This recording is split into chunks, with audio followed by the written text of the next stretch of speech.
गुरु भगवान के प्रेम के अनंत अनंत शुक्राने हैं। सभी सत्संग प्रेमियों को सप्रेम राधे राधे। ये उड़िया बाबा जी संत हुए हैं, उनके कुछ पॉइंट्स हैं। साधन दो तरह के होते हैं, अंतरंग और बहिरंग। एक अंदर का साधन, एक बाहर का साधन, दोनों आवश्यक हैं। अंदर का साधन क्या है कि निरंतर चिंतन करता रहे, जिसको कहते हैं भजन। भजन बार बार आपको बताते हैं, भजन गाना भजन नहीं, भजन गाना तो एक है। भजन में सब चीज़ आ जाती हैं, नाम जप जो आप कर रहे हैं, माला जप, ग्रंथ पढ़ रहे हैं, सत्संग है, भगवान का चित्र देखना है, विग्रह देखना है, मंदिर में जाना है, पूजा पाठ करना है, साधना है, जो भी कर रहे हैं, जो भगवान की तरफ आपको ले जा रही है चीज़, वो सब भजन है। किसी भी क्षण समय को व्यर्थ न गंवाए, भजन करता रहे। काम करना है तो काम करता रहे, कुछ कुछ करता रहे। कहते हैं ना, खाली दिमाग शैतान का घर। खाली बैठो तो आपने देखा है कभी अपनी तरफ कितने विचार आते हैं, और कौन से वाले आते हैं? बेकार वाले, कोई अर्थ मतलब नहीं, कोई ढंग का विचार नहीं आएगा। बेकार वाले, ये क्या हो रहा है, ये क्यों हो रहा है, ये क्यों कर रहा है, कहाँ जा रहा है, क्या है, ये क्या है, काएँ होती रहती है। तो खाली ना बैठे, पढ़ो लिखो, नाम जप करो, सत्संग सुनो, घर का काम करो, सेवा करो, घर में करो, बाहर करो, जैसे मर्जी करो। बहिरंग साधन, बाहर के साधन, जैसे मंदिर गए हम, ये बाहर का साधन हुआ। घर में से निकल करके, भगवान तो घर में भी हैं, पर हम निकल करके मंदिर गए तो ये बहिरंग साधन हुआ। बढ़िया है, सब बढ़िया है। अब कौन सा बहिरंग साधन नहीं करना चाहिए? बाहर की चीज़ नहीं करनी चाहिए। दूसरे से लेना, दूसरे से कोई चीज़ का मन में ये रखना कि ये मुझे दे, उसमें क्या होता है, मन बहुत खराब होता है। परिग्रह, संग्रह और परिग्रह, चीज़ें इकट्ठी करना, फिर मन में उन चीज़ों के बारे में सोचना, तो भगवान से दूर हो गए। बार बार खाना, देखिए कुछ बीमार लोग होते हैं, उनके लिए डॉक्टर बताते हैं कि हर 2 घंटे में इनको कुछ खाने को दो। ठीक है, वो तो ठीक है। पहले के लोग, आपको याद होगा, हमारे दादाजी का हमें याद है, सुबह उठते थे, सीधा 11 बजे भोजन लेते थे, और फिर शाम को 6 बजे भोजन लेते थे। ये 2 उनके टाइम थे बस। आयु उनकी 94 ईयर्स तक की रही। 2 टाइम खाते थे, कभी बीमार नहीं पड़े। पड़े तो थोड़ा बहुत पड़े, होम्योपैथिक दवाई रहती थी उनके पास, वो अपनी ले लिया करते थे बस। डॉक्टर के पास तो मैंने कभी नहीं देखा उनको जाते हुए। जीवन के 25 साल में उनके साथ रहा, डॉक्टर के यहाँ कभी नहीं गए वो। अस्पताल तो उन्होंने देखा ही नहीं कभी। पर चर्चा, दूसरों की बात करना, ये नहीं। तो बहिरंग चीज़ों में कुछ चीज़ें हैं जो नहीं करनी चाहिए। इनसे बचता रहे और भजन करता रहे, अंतरंग साधन में लगा रहे। और बाहर के जो साधन है, ठीक है, जैसे किताब उठाई, उठाकर रखी, उसको पढ़ने बैठे, ये बाहर का साधन हुआ। फिर पढ़ने लगे तो आंतरिक शुरू हो गया। प्रेम या भय के बिना वैराग्य नहीं होता। बिन भय होए न प्रीति। भगवान से जब तक डरता नहीं है आदमी, तब तक उसे भगवान से प्रेम नहीं होता। एक। दूसरा, किन्हीं किन्हीं को भगवान से वैसे ही बहुत प्रेम होता है। तो बात क्या है? प्रेम। भगवान तक पहुंचना हो तो प्रेम चाहिए। भय इस बात का भी होना चाहिए कि सब चीज़ें भगवान की हैं, इनको भोगने का अधिकार मुझे नहीं है, ये सेवा के लिए मिली हैं। घर में जितनी चीज़ें मिली हैं वो सेवा के लिए मिली हैं। अपनी भी करो, सबकी करो, लेकिन भोग बुद्धि से नहीं।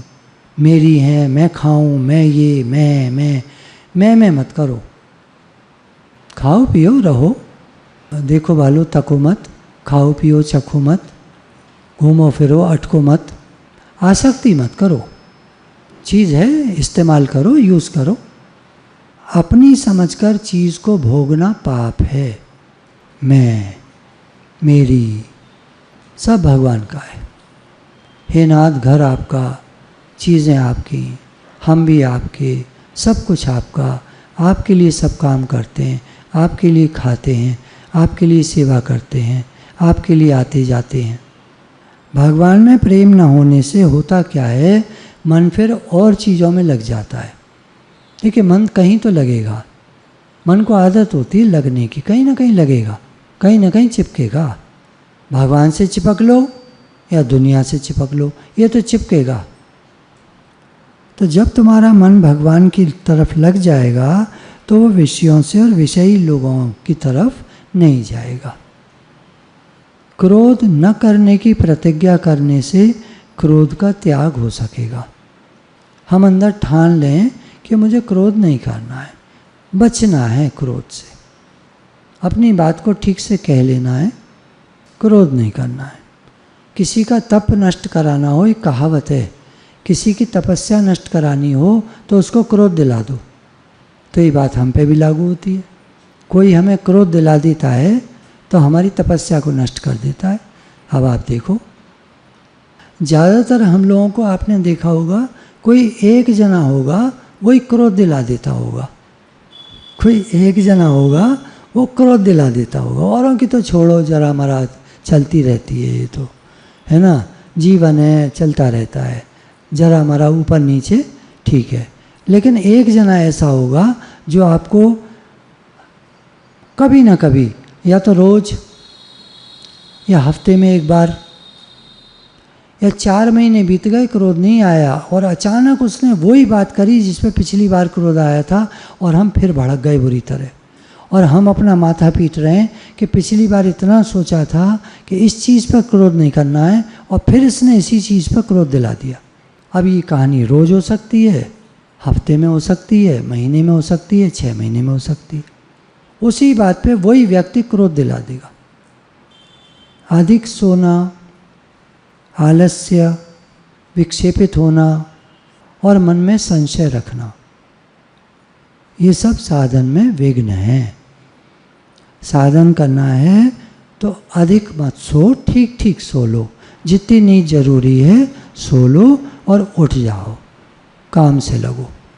भजन करना है, भजन का टाइम हो गया, भजन करो, टालो मत, आलस मत करो।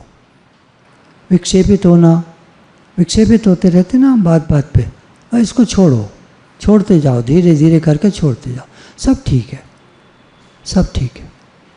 संशय बुद्धि का ना होना, एक कहावत है, विश्वासी का बेड़ा पार है।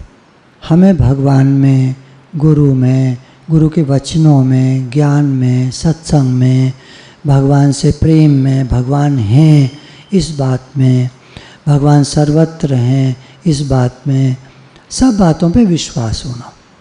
मैं भगवान का हूँ, भगवान मेरे हैं, इस बात का विश्वास होना। एक तो हम बोल देते हैं, सुन लेते हैं, बोल देते हैं, विश्वास होना, संशय नहीं रखना है इसमें। कोई कहते हैं हमें तो याद ही नहीं रहता हम भगवान के, भगवान हमारे, इतने काम हैं हमारे ऊपर, उनमें लगे रहे। तो काम से पहले सोच लो, और काम करके निपटा के तब बाद में सोच लो। भगवान के लिए जितना समय हमने निश्चित किया है उतना समय उनको अवश्य देना चाहिए। जो जो हमने नियम बनाए हैं, कोशिश करके उन नियमों को पूरा करना चाहिए। बेकार बोलना छोड़ देना चाहिए। बेकार बोलने में बहुत समय खराब होता है। बेकार की बातें करना, ऐसा जाने कि भगवान मेरे पास हैं, वो मुझे देख रहे हैं, मैं क्या कर रहा हूँ मुझे देख रहे हैं। गलत काम करेगा ऐसा आदमी कभी? भगवान मुझे देख रहे हैं, गलत काम करेगा, झूठ बोलेगा, चोरी ठगी बेईमानी 420 करेगा, किसी के दोष देखेगा, बुराई देखेगा, बुराई करेगा। बुरा जो देखन में चला, बुरा ना मिलिया कोई, जो दिल खोजा अपना, मुझसे बुरा ना कोई। सबसे बुरा तो मैं ही हूँ। भाई मेरे अंदर बुराई आती क्यों है? बाहर कहाँ है बुराई? मेरे ही अंदर है। मुझे दिख रही है, इसका मतलब मेरे अंदर है। मेरे अंदर है नहीं तो मुझे दिखेगी कैसे? मान लीजिए लाल रंग आपने कभी नहीं देखा, मान लीजिए, उदाहरण ले रहे हैं, लाल रंग आपने कभी नहीं देखा और रंग देखें, कभी आपको लाल रंग दिख गया तो आप पूछोगे किसी से, भाई ये कौन सा रंग है ना, कि आपको नहीं मालूम। बुराई है, हमको नहीं मालूम, तो हम बुराई कैसे देखेंगे? सारी बुराइयां हमें दिखती हैं, इसका मतलब सब हमारे अंदर है। हे नाथ हे नाथ हे नाथ हे नाथ। शारीरिक स्वास्थ्य, संयम, भगवत सेवा, इनका ध्यान रखें। अपने शारीरिक स्वास्थ्य का ध्यान रखें, भगवान ने दिया है, ये भगवत प्राप्ति के लिए मिला है, इसका ध्यान रखो। माताएं बच्चों का तो बहुत ध्यान रखती हैं, अपना ध्यान नहीं रखती हैं। बाद में चल के माताएं फिर बीमार पड़ने लगती हैं। आप बताइए, मैं अगर गलत कह रहा हूँ तो मैं क्षमा चाहता हूँ। मैं हाथ जोड़े बैठा हूँ, आप कुछ कह दो। तो अपने शरीर के स्वास्थ्य का माताओं से निवेदन है, वो ध्यान रखें। कुछ दवाइयाँ ऐसी होती हैं जो आपको खाते रहना चाहिए, जैसे कैल्शियम है ना, विटामिन है कोई, तो थोड़ी थोड़ी मात्रा में, जब जब कभी कभी भूल जाते हैं, कोई बात नहीं। विटामिन डी है, ये बदन में दर्द होते हैं, इनके लिए कुछ दवाइयाँ खानी होती हैं। कभी कभी खाइए, डॉक्टर बता दिए 1 हफ्ते खा लो, छोड़ दो, ठीक है। मन को प्रसन्न रखने का प्रयत्न रखना चाहिए, कोशिश करनी चाहिए मन हमारा प्रसन्न रहे। हमारा मन विक्षेपित रहता है, शिकायतें करता रहता है। मन को आदत होती है शिकायत करने की। आपने देखा है कभी अपनी तरफ ध्यान दिया हो, मन शिकायतें बहुत करता है, अपने से ही करता रहेगा, ये ठीक नहीं है, वो ठीक नहीं है, ये ऐसा है, बस ये गलत है, वो गलत है, दिन में कई बार। तो मन को प्रसन्न रखना चाहिए, शुक्राने मानने चाहिए कि बहुत कुछ दिया है भगवान ने, बहुत कुछ दिया है। कुछ कमियां हैं, कुछ शरीर में तकलीफ है, कुछ बीमारी है, कुछ दिक्कत है, चलो, पर बहुत कुछ अच्छी चीज़ें भी तो हैं। संसार की चमकीली चीज़ें देखकर उधर आकर्षित नहीं होना चाहिए। सबसे चमकीले अगर दुनिया में कोई हैं तो वो भगवान है। विश्वास करो, तुम जो साधना करते हो उसका फल अवश्य मिलेगा। विश्वास करो, विश्वासी का बेड़ा पार है। सत्संग के बाद कुछ देर विचार करना चाहिए। जब उठते हैं तो आराम आराम से उठकर धीरे धीरे प्रसाद ग्रहण कीजिए, चुपचाप चले जाइए। जो भी विचार आपको अच्छे लगे हैं, नहीं याद हैं तो कोई बात नहीं, अपनी तरफ से कोई ज्ञान के विचार, भगवान से प्रेम, है ना, करते हुए, जो भी आप खाते हैं भगवान को खिलाकर, तो किसी भी तरह भगवान की याद रखकर थोड़ी देर उस भाव में रहना चाहिए। अब देखिए, एक व्यवहारिक सी बात बताइए कि जिसको जैसा राग हो उसको वैसा ही साधन करना चाहिए। जैसे लोगों को सिनेमा देखने का शौक़ होता है, तो वृंदावन में जाओ और भगवान की लीलाओं के सिनेमा देखो।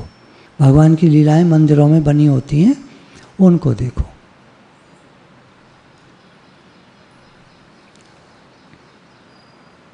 यदि सुंदर रूप देखने का राग है तो श्री कृष्ण की रूप माधुरी की झांकी करो। वृंदावन जाओ तो मंदिरों में घूमो, भगवान श्री कृष्ण, राधा रानी को, उनकी सुंदरता को देखो।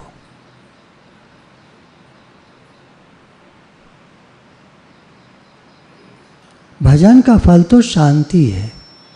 हमारे मन में शांति रहने लगी है तो समझ लीजिए कि भजन ठीक हो रहा है। यदि कोई क्रोध से तप रहा है तो उसका भजन किस काम का? देखिए, जरा मरा गुस्सा आना और बात होती है, पर क्रोध, उसका सब कुछ किया धरा नष्ट हो जाता है। कुसंगी और सत्संगी में फ़र्क समझना चाहिए। सत्संगी जो भगवान में लगा हो, कुसंगी कौन? जो काम क्रोध के अधीन है, दूसरों में बुराइयां देखता है, झगड़ा करता है, उनका संग कभी नहीं करना चाहिए। अच्छे अच्छे साधक जब झूठ बोलने लगते हैं किसी कारण से, या बेकार की बातें करने लगते हैं तो उनका जो साधना है वो बेकार हो जाती है, नष्ट हो जाती है। तो क्या करना चाहिए? मौन रहना सबसे बढ़िया है। सबसे बढ़िया साधना है ज़्यादा से ज़्यादा मौन रहो, कम बोलो, ज़रूरत का बोलो बस। ये नहीं कि अब हम तो मौन है साहब, बोलेंगे ही नहीं, ऐंठे हुए हैं ना तो बोलेंगे ही नहीं, मुंह फुला के बैठे हैं, हम बोलेंगे ही नहीं, ये नहीं। कम बोलो, ज़रूरत का बोलो। रसनेंद्रिय वशीभूत ना होने पर अन्य इंद्रियां भी वश में नहीं होती। अगर हमारा जिह्वा पर वश नहीं है, खाना और बोलना ये दो काम होते हैं जीव के, अगर इस पर वश नहीं है तो और कोई इंद्रिय भी वश नहीं होगी। फिर तो भगवान की तरफ चलना है तो ठीक ठीक खाओ, ऐसा नहीं कि ये नहीं खाएंगे वो नहीं खाएंगे, सब चीज़ खाओ, थोड़ी थोड़ी खाओ हिसाब से। ज़्यादा मत ले लो जो थाली में झूठा छोड़ना पड़े, झूठा कभी नहीं छोड़ना चाहिए, थोड़ा लीजिए एक बार में। अगर दूसरा कोई परोस रहा है तो उसको कह दीजिए भैया थोड़ा डालो, फिर ले लेंगे दोबारा। भजन में भगवान के नाम स्मरण, भगवान का नाम जितना ले सके, गिनती तो जो भी है जितना भी ले सके। भगवत लीलाओं का चिंतन, भगवान की लीलाओं का चिंतन। आपको नहीं मालूम कोई भगवान कृष्ण की लीलाएं, मान लीजिए, तो सुना तो बहुत कुछ होगा, अपनी नई बना लीजिए। भगवान कृष्ण आज कहीं मतलब ऐसे वैसे ऐसे वैसे जैसे आपका मन करे बना लीजिए, आपको कौन रोक लेगा? लीला चिंतन हो रहा है आपका। देखिए एक तो कायदे का होता है, वो तो ठीक है अपनी जगह। अब हमें नहीं आता कायदा, अब हम क्या करें? तो भगवान कृष्ण या राम या जो भी आपके इष्ट हैं उनके बारे में सोचने लगिए। होता क्या है, भगवान के स्मरण करने से बेकार की बातें छूट जाती हैं।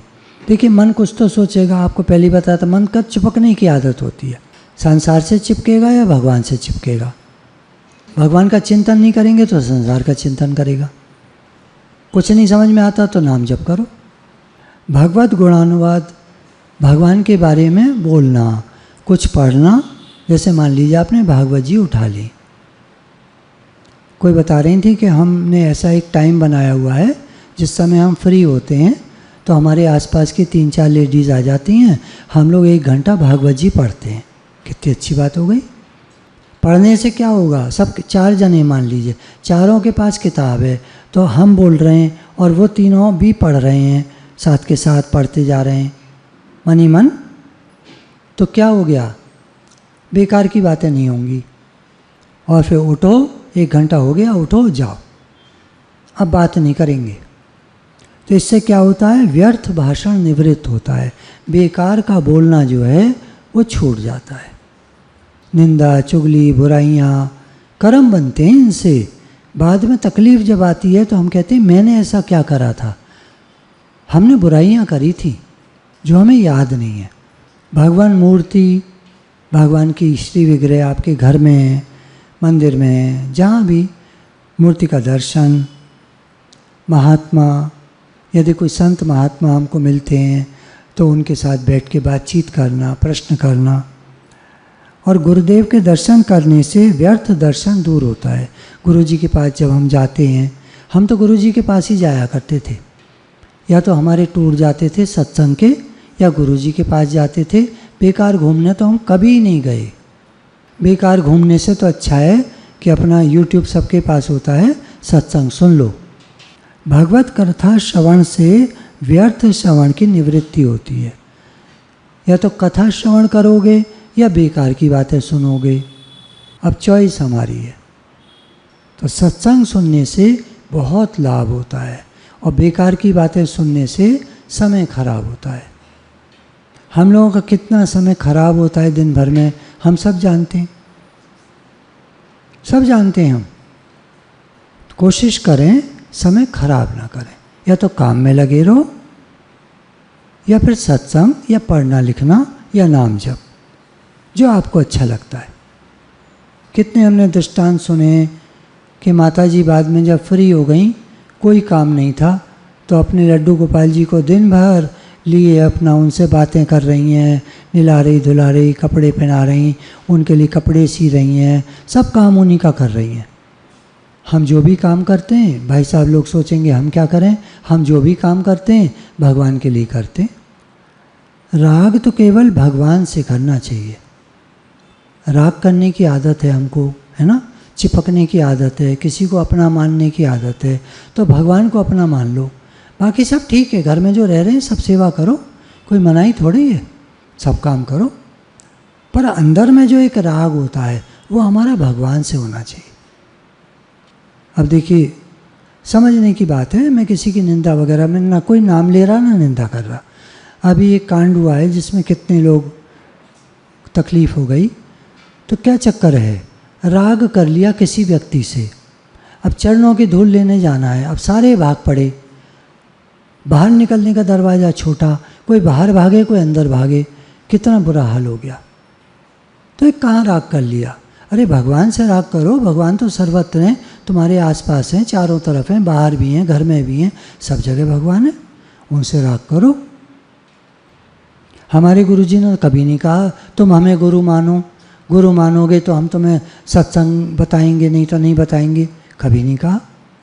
हम उनको गुरु कहते हैं, हम कहते हैं, उन्होंने कभी नहीं कहा। उन्होंने तो कहा सत्संग सुनो, घर जाओ सेवा करो, सत्संग सुनो, घर जाओ सेवा करो। धैर्य और उत्साह से कर्म में तत्पर होना पवित्र मन का लक्षण है। धैर्य और उत्साह, कोई नेगेटिव थिंकिंग, नकारात्मक विचार कोई नहीं, सकारात्मक विचार लेकर जब हम चलते हैं, धैर्य उत्साह से काम करते हैं, भगवान मैं आपके लिए काम करता हूँ, तो ये पवित्र मन का लक्षण है। 4 बातें हैं, सहन शक्ति, निराभिमानता, निरंतर नाम स्मरण, भगवान अवश्य मिलेंगे इस बात में पूर्ण विश्वास। सहन शक्ति, सहनशीलता, निराभिमानता, अभिमान मत करो, अहंकार मत करो, निरंतर नाम स्मरण, भगवान को नाम लेते रहो, याद करते रहो, भगवान अवश्य मिलेंगे इस बात में पूर्ण विश्वास। गुरु भगवान के प्रेम के अनंत अनंत शुक्राने। राधे राधे भगवान जी।